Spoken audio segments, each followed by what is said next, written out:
You know how you don't want me to, live a dignified life because you think I shouldn't have rights?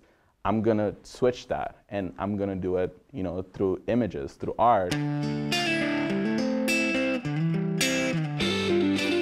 My name is Julio Salgado.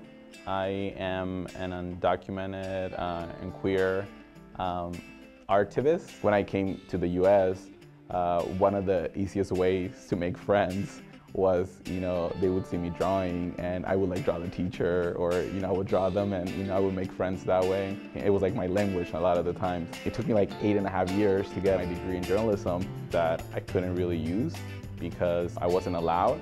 And I started making editorial cartoons. I had things like Facebook, Tumblr, which became my galleries to put my work out there. Through political cartoons, I politicized myself, and I discovered that I can use this tool to call attention to something, to make fun of something, call politicians out. I can't change the fact that I'm part of 2 countries.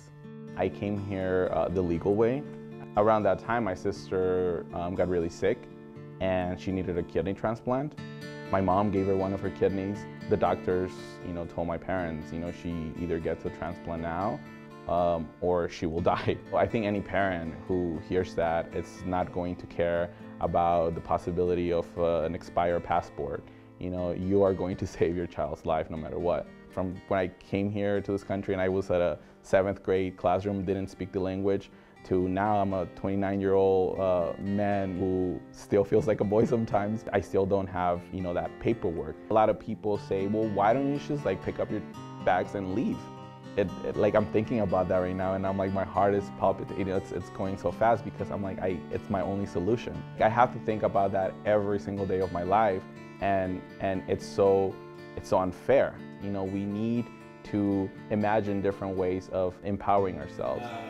Papers, the book, is published now. It's out for people to read. It was really almost healing for me. I was so inspired by the stories. I was so touched. I would come back home at midnight, really tired, but I would read the stories, and I would usually work from midnight to 3 in the morning. There's something powerful about reading each other's stories that I just think it's beautiful, and we hope that by reading these stories, they can feel how I felt when I was making the images, which is you're not alone. Being queer and being undocumented, they're supposed to make me feel bad about myself.